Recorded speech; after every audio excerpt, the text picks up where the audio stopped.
Ni mu karere ka Rucuru mu nama ikomeye yabaye kuri uyu wa gatatu tariki ya 25 Gashyantare 2026 yitabiriwe n'imbaga y'abantu benshi cyane. Guverineri wa Nord Kivu Bahati Musanga Erasto yongeye kwamagana ku nshuro ya kenshi ukwica amasezerano y'agahenge bikomeje gukorwa n'ubutegetsi bwa Kinshasa. Avuga ko bukoresha imbaraga z'igitugu ndetse n'amaraso. Yashinje ubutegetsi bwa Kinshasa gufata nkana icyemezo cyo gutangiza intambara yeruye irwanya ihuriro Alliance Fleuve Congo Mouvement du 23 Mars AFC 23 mu gihe amahanga akomeje kurebera urakicecekera. Yakiriwe n'imbaga y'abantu benshi bari bafite ishyaka n'umuhate. Umuyobozi w'intara yabanje gutanga ubutumwa bukomeye busaba kubana mu mahoro, ubumwe n'ubwiyunge bw'abaturage bose. Yanamaganye ibitero by'ibisasu byahitanye abasivile, byibasiye ahantu hatuwe cyane ndetse n'ibirindiro bya AFC 23. Avuga ko ari ibikorwa by'iterabwoba. Mu gusoza, guverineri yagaragaje imiyoborere mibi iranga ubutegetsi bwa Kinshasa irimo ruswa yakabije, kunyereza umutungo wa leta ku buryo bukabije ndetse n'ikorwa ry'ivangura rishingiye ku moko rigamije gutoteza no guheza bamwe mu baturage cyane cyane b'abanyamurenge. Reka rero mbareke mukurikira iyi nkuru mu rurimi rw'igiswahili.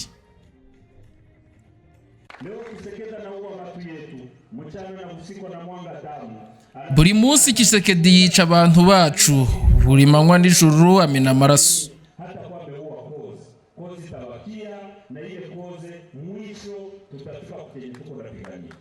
Atariko nubwo yakica abantu ntabwo yakica impamvu ituma turwana. No kuvuga ngo nakomeza n'ubundi kwica abantu ntabwo n'ubundi azabakuyeho ikibazo gituma n'ubundi intambara yacu ikomeza. Devant des milliers de personnes, parmi lesquelles des femmes, des hommes ainsi que de motards brandissant des calicots sur lesquels on pouvait lire « Bienvenue au gouverneur du Nord Kivu, Bahati Musanga Erasto, mtetezi wa raia dans les territoires de Rutshuru ». Kugira ngo nkuko mubibona rero ni abaturage benshi batandukanye, harimo abamotari ndetse n'abandi batandukanye babyina imbyino za Kinyarwanda. Uko muri kubibona bakiriye guverineri wa Nord Kivu Musanga Erasto, ndetse abenshi bari bafite ibyapa byanditseho ko bamushimira ku by'imirimo amaze kubagezaho.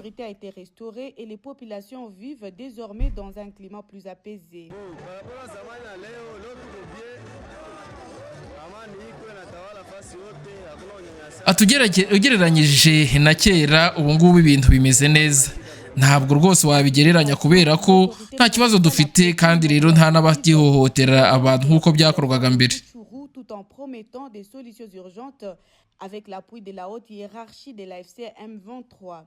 L'activité de ce jour a également été marquée par l'enregistrement de plusieurs jeunes de la contrée et ont accepté volontairement de rejoindre l'armée révolutionnaire congolaise afin d'apporter leur contribution. Uko mubibona rero higanjemo urubyiruko, harimo n'urubyiruko rwinshi rero rwiyemeje kwiyunga kuri AFC 23 mu rwego rwo gukomeza kwiyubakira igihugu ndetse no kukibohora.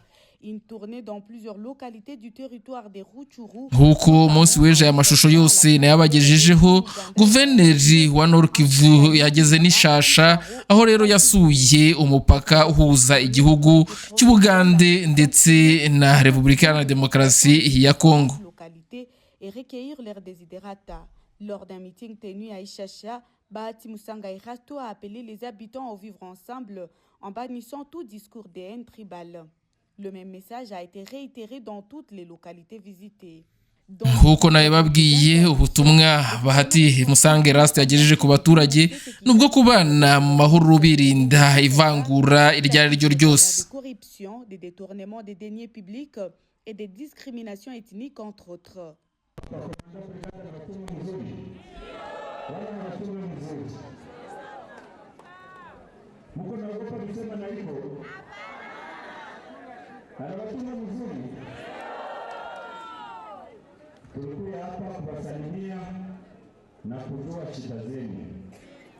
Ati twajanga rero kubasuhuza no kumenya ibibazo mufite. na tuwe shida zenye ziko na sisi mjue habari zetu za chama. Ati kandi nitumara kumenya amakuru yanyu ndetse n'ibibazo mufite, natwe turababwira amakuru yacu mu cyama cyacu cyama 23.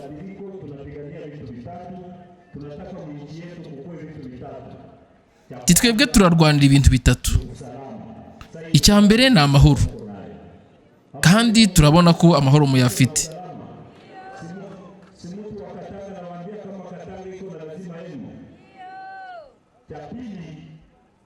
Ni kuleta maendeleo kwetu. Inaleta haya sana kufika hapa pembeni kwa hii nchi ya wazee, kuko gudro barabara yetu hakuna gudro na wanaimaka. Ikindi ni ugushyiraho impinduka. Birababaje cyane kubona hano ku mupaka igihugu cy'igituranyi gifite kaburimbo ku muhanda, naho rwebwe akaba ari ivumbi gusa n'umukungugu. Icya kabiri rero turwanira ni impinduka ndetse n'iterambere.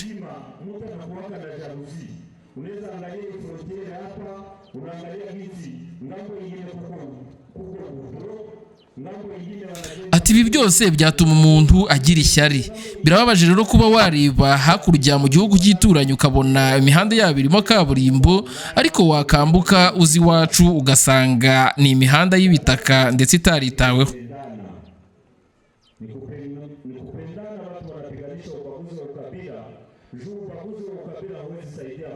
Ikindi cya gatatu rero turwanira ni urukundo, ni ugukundana.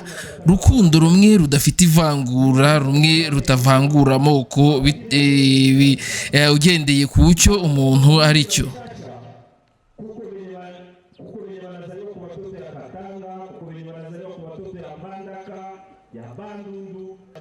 Ati turabizi ko abantu bishasha rero hari abavuka Katanga, Bandaka, Bandundu, ariko abo bose bagomba kuba abantu bamwe nta vangura na rimwe bashyizemo.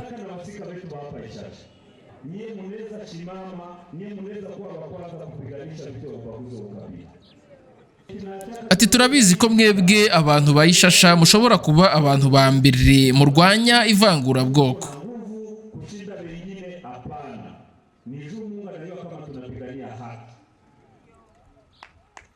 Ati rero kwebwe ntabwo dushaka kuvuga yuko dufite ingufu kurusha abandi, ahubwo kwebwe impamvu turwana niyo idushyigikira.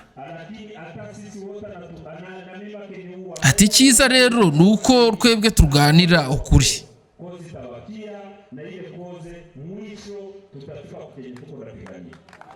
Ati njyewe uko mumbona ahangaha nubwo Tshisekedi yanyica, ntabwo icyo turwanira kizaba cyo gipfuye, ahubwo ntazanyica hazavuka abandi ndetse bameze nkanjye, kandi icyo kintu n'ubundi narwaniraga nabo bazakomeza bakirwanire. Ntabwo rero bivuze yuko uko yagenda yica abantu ariko yaba agiye akuraho n'icyo turwanira.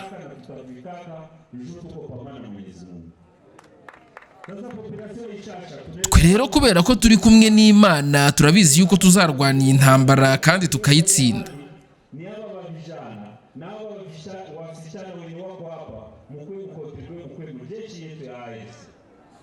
Ati ikindi turashimira urubyiruko rukomeje gutera imbaraga, urubyiruko rwacu rukomeza ruza kurwiyungaho, nibyo rero natwe bitkomeza kudutera imbaraga.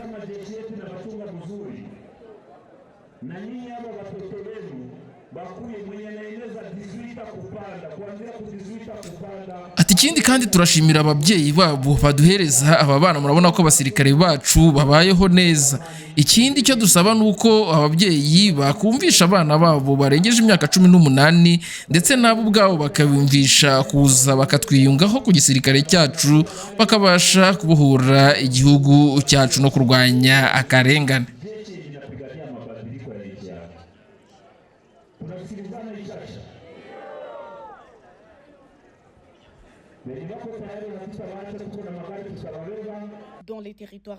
Ati rero abiteguye ntibagire ikibazo, dufite amamodoka turabajyana baze bajye guforumwa ndetse biyungiye kuri bagenzi babo n'ubundi nabo babayeho neza mu gisirikare.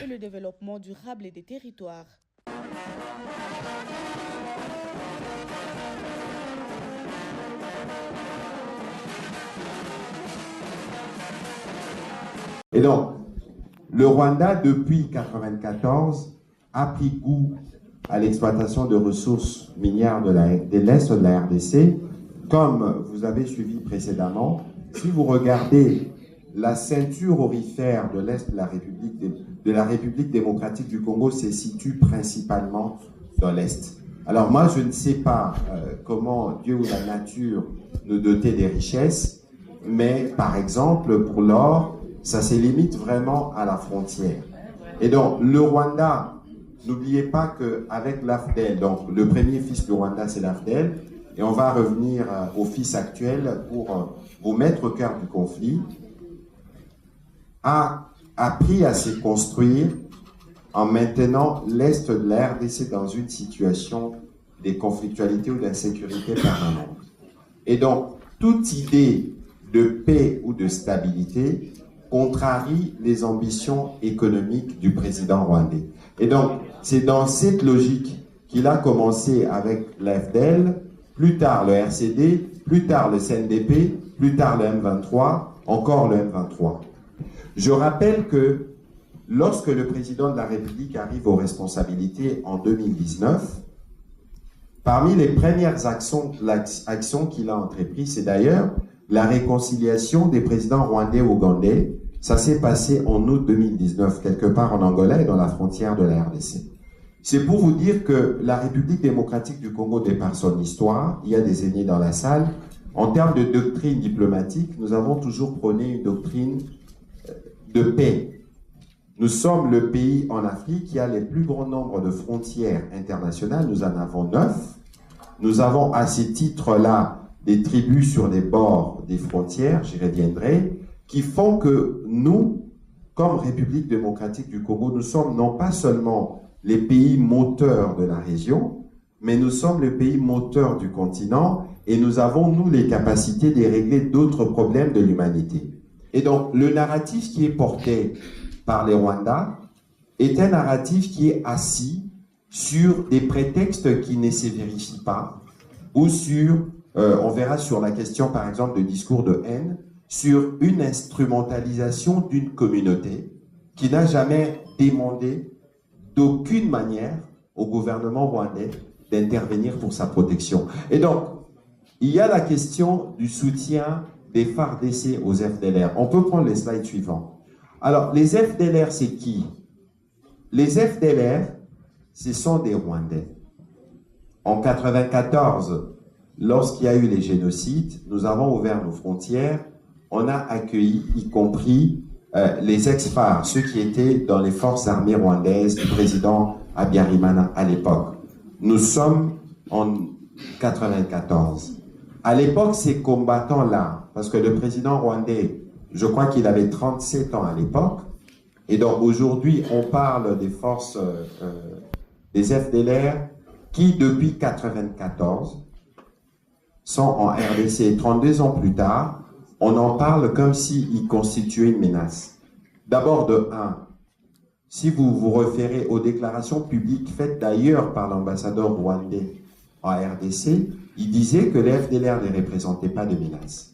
Parce qu'en réalité, nous, aujourd'hui, on ne peut pas renier leur existence parce que d'abord, ils endeuillent les Congolais, ils pillent ou ils font des activités, des destructions de la forêt, ils sont des coupeurs de route, c'est des criminels, mais qui ont leur place au Rwanda parce que c'est des Rwandais.